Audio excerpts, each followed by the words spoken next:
Welcome to career maker agriculture academy में आप सभी का स्वागत है। मैं संजीव उपाध्याय आपके सामने लाइट का 5वां लेक्चर लेके आया हूँ। 4 लेक्चर हो चुके हैं लाइट के। सभी लोग जिन्होंने नहीं देखा है लेक्चर वो सभी लोग पहले 4 लेक्चर देख लें, तब 5वां लेक्चर देखना शुरू करें।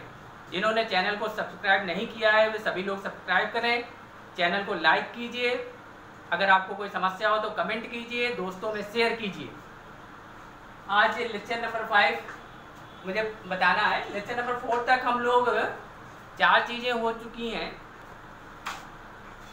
आज मैं जैसा कि हमने बताया था कि पिछले जब लेक्चर नंबर 4 मैंने ख़त्म किया था उस समय मैंने बताया था कि अगले टर्न पे जब मैं क्लास लूँगा तो यूपी कैडेट में आए हुए क्वेश्चन मैं कराऊँगा। तो आज मैं यूपी कैडेट में जो आए हुए क्वेश्चन हैं लाइट के, वो भी मिरर के, वो उन क्वेश्चन पे आज चर्चा करते हैं। तो देखिए क्वेश्चन नंबर फर्स्ट है जो यूपी कैडेट में आ चुका है। कौन सा दर्पण सदैव, शायद 2016-17 में आया था, तो कौन सा दर्पण सदैव आभासी प्रतिबिंब बनाता है? तो यहाँ देखिए पहला ऑप्शन समतल दर्पण, दूसरा अवतल दर्पण, तीसरा उत्तल दर्पण और चौथा समतल और उत्तल दोनों। तो देखिए बात की जा रही है आभासी प्रतिबिंब की, तो सभी को मालूम आभासी प्रतिबिंब कौन बनाता है?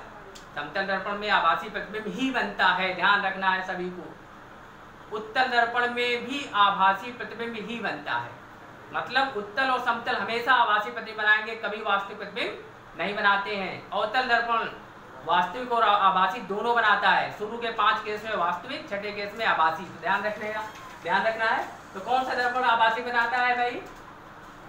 सदैव आभासी की बात की जा रही है यहाँ पर। तो सदैव आभासी, हमेशा आभासी कौन बनाएगा? अवतल वास्तविक और आभासी दोनों बनाता है, तो सदैव आभासी नहीं बनाता अवतल। इसलिए समतल और उत्तल ये दोनों ऑप्शन सही हैं, तो डी ऑप्शन करेक्ट है। समतल दर्पण और उत्तल दर्पण दोनों आभासी प्रतिबिंब बनाते हैं। बनाता अवतल भी है, लेकिन सदैव आभासी की जब बात की जाएगी तो अवतल को नहीं लिखेंगे, क्योंकि अवतल वास्तविक प्रतिबिंब भी बनाता है। तो ध्यान रखना है। दूसरा क्वेश्चन इसी से जुड़ा हुआ कंफ्यूजन वाला क्वेश्चन था, तो यहाँ पर हमने सदैव को हटा दिया है। और देखिए यहाँ पर कौन सा दर्पण आप केवल आभासी प्रतिबिंब बना रहा है, तो आभासी प्रतिबिंब कौन बनाता है भाई, ये देखना है। कौन सा दर्पण आभासी कौन से प्रतिबिंब बना रहे हैं? समतल भी आभासी बनाता है, सबको मालूम है। अवतल भी आभासी बनाता है, 5वें छठे केस में बनाता है अवतल, ध्यान रखना है। उत्तल भी आभासी बनाता है। तो तीनों ऑप्शन सही है, इसलिए ऑप्शन नंबर डी करेक्ट। हाँ, अगर पूछ दिया जाता कि कौन सा दर्पण केवल आभासी बनाता है, तो पहला वाला ऑप्शन सही था। केवल आभासी बनाता है तो ये डी नंबर वाला ऑप्शन सही था। समतल और उत्तल दर्पण ये दोनों दर्पण केवल आभासी प्रतिबिंब बनाते हैं, वास्तविक नहीं। लेकिन अगर पूछा जाए आभासी प्रतिबिंब कौन बनाता है, तो आभासी तीनों बनाते हैं, अवतल भी बनाएगा, समतल भी और उत्तल भी। थर्ड क्वेश्चन देखते हैं, कौन सा दर्पण वास्तविक प्रतिबिंब बनाता है? तो वास्तविक प्रतिबिंब कौन बनाएगा? वास्तविक प्रतिबिंब सिर्फ एक ही दर्पण बनाता है, अवतल दर्पण। तो ध्यान रखना है, अवतल दर्पण वास्तविक प्रतिबिंब बनाएगा। अगर इसी में क्वेश्चन घुमा देता, पूछता कौन सा दर्पण है जो वास्तविक प्रतिबिंब उल्टा प्रतिबिंब बनाता है, तो उल्टा प्रतिबिंब बनाने वाला भी यही है, जो वास्तविक होगा वही उल्टा बनाएगा। वास्तविक प्रतिबिंब सदैव उल्टे होते हैं, तो अवतल दर्पण ही केवल ऐसा है जो वास्तविक प्रतिबिंब और उल्टा प्रतिबिंब बनाता है। सीधा प्रतिबिंब कौन बनाता है? सीधा आभासी प्रतिबिंब जो बनते हैं वो सभी सीधे होते हैं। तो ध्यान रखना है। ये 3 क्वेश्चन है। अगला क्वेश्चन देखते हैं। अगला क्वेश्चन है क्वेश्चन नंबर 4, कौन सा दर्पण सीधा तथा बड़ा प्रतिबिंब बनाता है? तो ध्यान रखना है, सीधा प्रतिबिंब कौन बनाएगा भाई? सीधा प्रतिबिंब तीनों दर्पण सीधा प्रतिबिंब बनाते हैं। अवतल भी सीधा बना सकता है, उत्तल तो बनाता ही है, समतल भी बनाता है। लेकिन सीधा के साथ साथ एक और चीज जुड़ी है, बड़ा। तो सीधा और बड़ा प्रतिबिंब अगर बनाना है तो कौन सा दर्पण है जो सीधा और बड़ा दोनों बनाता है? तो वो है अवतल दर्पण। अवतल दर्पण में का छठा केस हमने पढ़ाया था, जब वस्तु ध्रुव और फोकस के बीच रखी हो तो प्रतिबिंब सीधा बड़ा तथा आभासी बनता है। तो option number D is correct. 5th number question देखिए, कौन सा दर्पण सीधा और छोटा प्रतिबिंब बनाता है? तो सीधा प्रतिबिंब फिर से आ गया, किंतु छोटा आ गया तो अवतल नहीं हो सकता। और आपको मालूम है समतल दर्पण जो होता है सीधा और वस्तु के बराबर आकार का बनाता है, और उत्तल दर्पण जो होता है सीधा और छोटा प्रतिबिंब बनाता है। तो उत्तल दर्पण इसका ऑप्शन सही है, option number A. 6 number question है, कौन सा दर्पण सीधा तथा वस्तु के बराबर आकार का प्रतिबिंब बनाता है तो ध्यान रखना है समतल दर्पण। तो चौथा ऑप्शन है नन ऑफ दीज, ध्यान रखिएगा, एनओटी का मतलब नन ऑफ दीज। तो ध्यान रखना है सीधा, अगर सीधा और बराबर बनेगा तो समतल, सीधा बड़ा बनेगा तो अवतल, और सीधा और छोटा बनेगा तो उत्तल। अब आते हैं क्वेश्चन नंबर 7 में। क्वेश्चन नंबर 7 देखिए, ये यूपी कैडेट में आया हुआ है। एक वस्तु अवतल दर्पण के सामने वक्रता केंद्र पर स्थित है। वक्रता केंद्र पर वस्तु को रखा गया है। प्रतिबिंब की स्थिति, प्रतिबिंब की कहाँ बनेगा ये बताना है। तो देखिए प्रतिबिंब की स्थिति कहाँ पर होगी, तो सबको पता होना चाहिए। वक्रता केंद्र पर अगर वस्तु रखी हो तो केस नंबर 3 हमने डिस्कस किया था। वक्रता केंद्र पर वस्तु रखी होगी तो प्रतिबिंब हमेशा वक्रता केंद्र पर ही बनता है। तो आंसर नंबर सी। 8वां क्वेश्चन देखते हैं। एक वस्तु अवतल दर्पण के सामने फोकस और वक्रता केंद्र के बीच रखी है। फोकस और वक्रता केंद्र के बीच रखने का मतलब क्या है, केस नंबर 4 की बात करी जा रही। तो केस नंबर 4 में हमने कराया था, जब फोकस और वक्रता केंद्र के बीच वस्तु रखी थी तो प्रतिबिंब उल्टा बना था, वास्तविक बना था। और इस केस में जो है प्रतिबिंब बड़ा बना था। तो उल्टा वास्तविक बड़ा, ये देखिए उल्टा है वास्तविक बड़ा। ऑप्शन नंबर ए करेक्ट है। ये 8 क्वेश्चन हो गए आपके। आगे हम लोग बढ़ते हैं। अब देखते हैं दर्पण सूत्र, मिरर फार्मूला क्या है।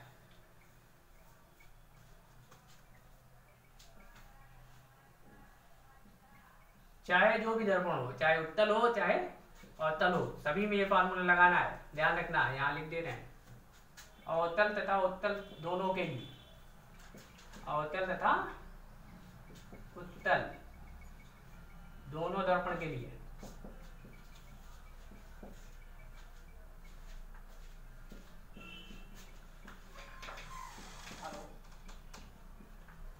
दोनों में लगाना है, अवतल हो चाहे उत्तल हो, दोनों में ध्यान रखिएगा। समतल में नहीं लगाना, समतल में लगाने की कोई जरूरत नहीं है। समतल में इसकी जरूरत नहीं पड़ती, क्योंकि समतल दर्पण के लिए आप लोग जानते हो, यहाँ पर बता दें, समतल अगर दर्पण होगा तो समतल दर्पण के लिए एफ जो होती है, फोकस दूरी अनंत होती है। तो एफ की जगह जैसे ही अनंत इसमें रखोगे तो 1/v प्लस 1/u ये 0 हो जाएगा। तो 1/v प्लस 1/u, तो 1/v equal to minus 1/u, पलट दीजिए तो v इक्वल टू -u। तो इसका मतलब ये है कि v क्या है, प्रतिबिंब की दूरी, और u क्या है, वस्तु की दूरी। जो कि हम बता चुके हैं कि समतल दर्पण में जो प्रतिबिंब बनता है वो वस्तु उतनी दूरी पर बनता है जितनी दूरी पर दर्पण से वस्तु रखी होती है।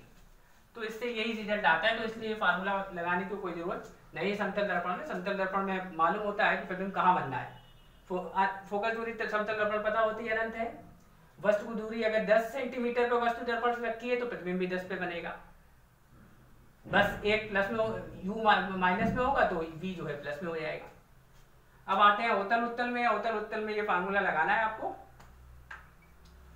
तो यहाँ पर फोकस दूरी आपको दी जाएगी, या v दिया जाएगा तो u निकालना होगा, u v दिया जाएगा तो f निकालना होगा। 3 में कोई 2 चीजें आपको गिवन होगी, तीसरी चीज निकालनी होगी। हाँ, कभी कभी ये फोकस दूरी ना दे के वक्रता त्रिज्या दे दी जाती है, r आपको गिवन होगी।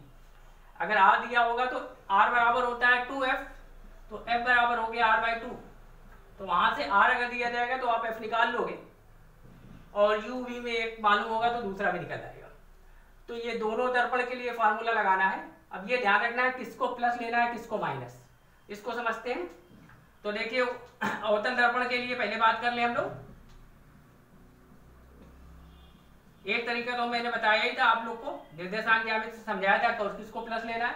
अगर वो आप डायग्राम बनाएंगे तो वो समझ जाएंगे, नहीं डायग्राम बनाते हैं तो ये अगर याद करना चाहते हैं तो इस प्रकार से याद करिए। अवतल दर्पण के लिए फोकस दूरी निगेटिव माइनस में लेनी है, वक्रता त्रिज्या भी निगेटिव, कैपिटल R भी माइनस। फिर आते हैं u की बात। u हमेशा निगेटिव लेंगे, चाहे ये बात ध्यान रखना है। u की वैल्यू माइनस में ही लेनी है, कभी प्लस नहीं लेनी है, चाहे अवतल हो चाहे उत्तल हो। उत्तल दर्पण चाहे अवतल दर्पण u हमेशा माइनस लेना है, इस बात को ध्यान रखना है।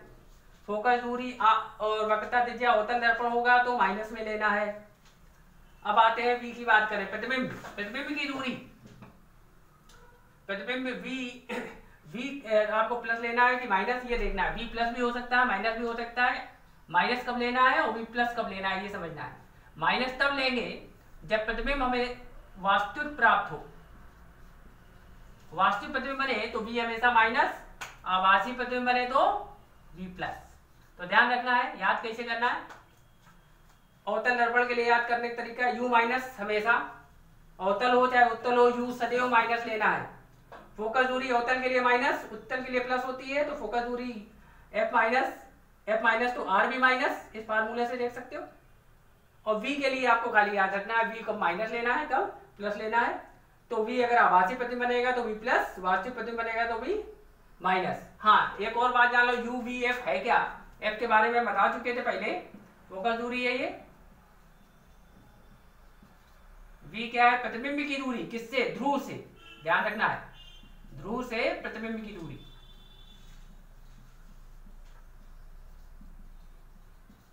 u क्या है, ध्रुव से वस्तु की दूरी। सारी दूरियां ध्रुव से ही नापी जाती है, ध्यान रखना है, ध्रुव से वस्तु की दूरी। तो f यहाँ फोकस दूरी होती है, v है प्रतिबिंब की दूरी, u है वस्तु की दूरी। सारी दूरियां कहां से नापनी है, फोकस ध्रुव से। और r क्या है, वक्रता त्रिज्या, ये भी r यहाँ पर ध्यान रखना, वक्रता त्रिज्या। और वक्रता त्रिज्या कहां से नापी जाती है, ध्रुव से वक्रता केंद्र की दूरी, ध्रुव से वक्रता केंद्र की दूरी।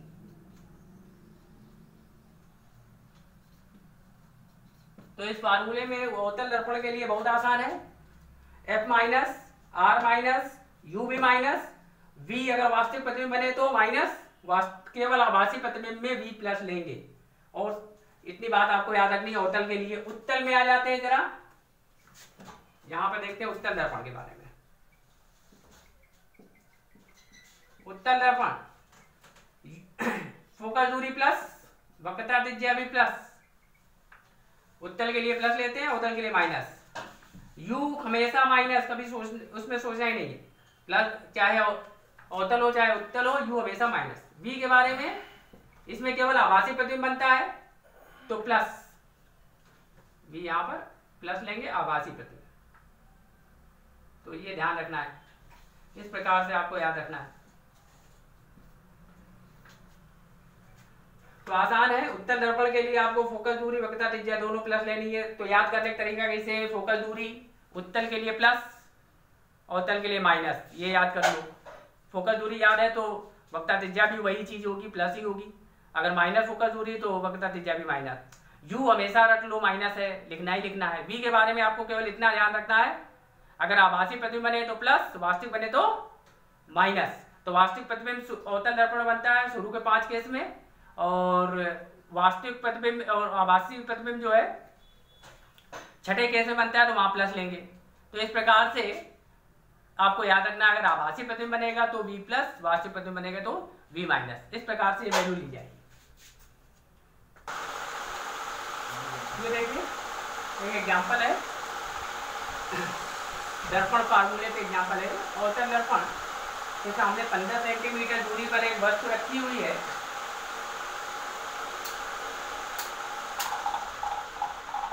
एक अवतल दर्पण के सामने 15 सेंटीमीटर की दूरी पर वस्तु रखी है। दर्पण की वक्रता त्रिज्या 20 सेंटीमीटर गिवन है। वक्रता त्रिज्या 20 सेंटीमीटर। प्रतिबिंब की स्थिति और प्रकृति आपको बतानी है। तो कैसे करेंगे, पहले एक एक लाइन को समझिए। एक वस्तु है अवतल दर्पण के सामने 15 सेंटीमीटर की दूरी पर रखी है। पहले तो इसे चित्र से समझते हैं थोड़ा, बाद में हम लोग बिना चित्र के करते हैं। सिचुएशन क्या है इसको समझ लो एक बार।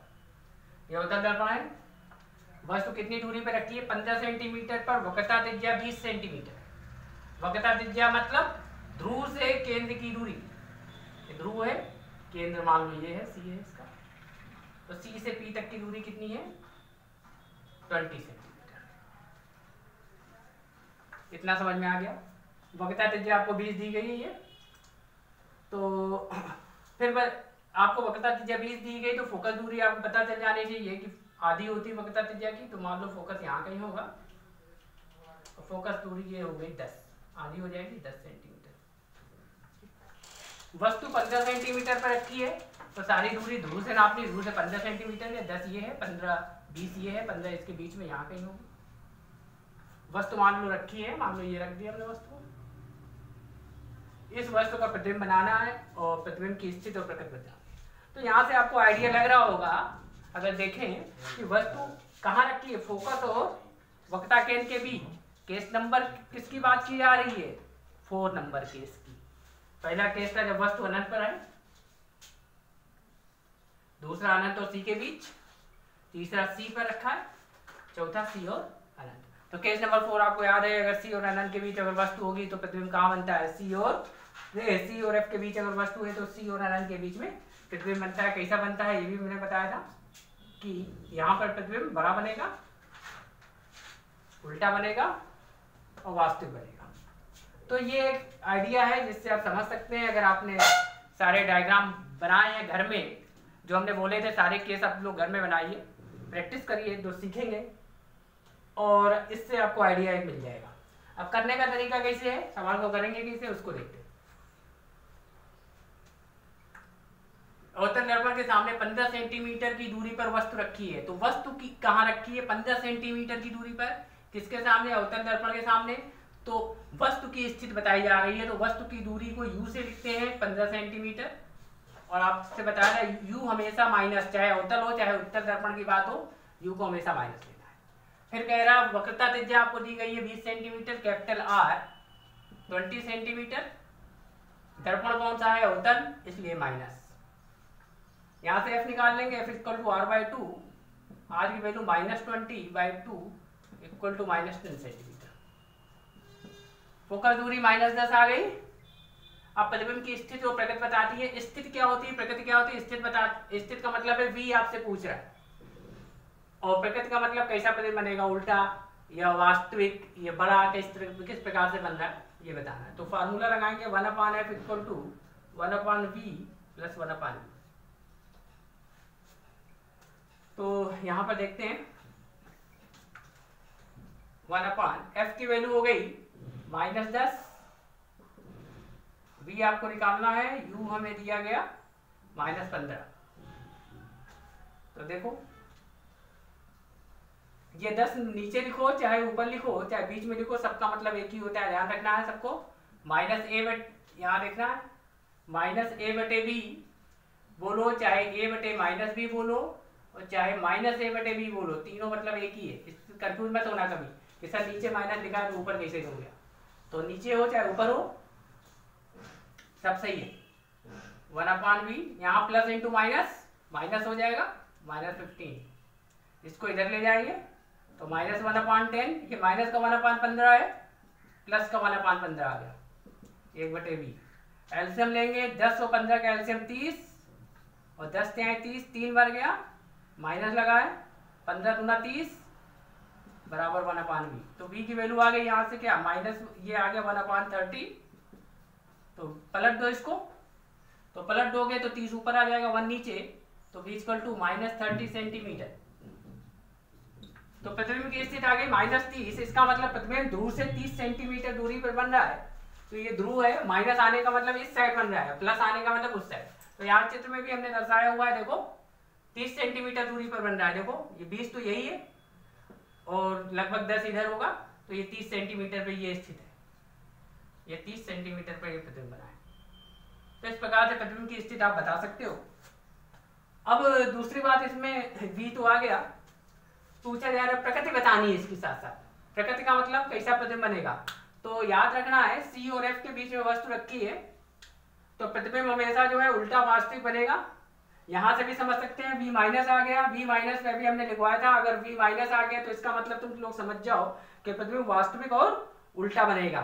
तो ध्यान रखना है वास्तविक उल्टा प्रतिबिंब बनेगा और 30 सेंटीमीटर की दूरी पर बनता है। और अगर ये आपको पता है कि c और f के बीच में रखी है तो प्रतिबिंब भी बड़ा भी बनता है। तो यहाँ पर कैसा प्रतिबिंब बनेगा, उल्टा वास्तविक तथा वस्तु से बड़ा।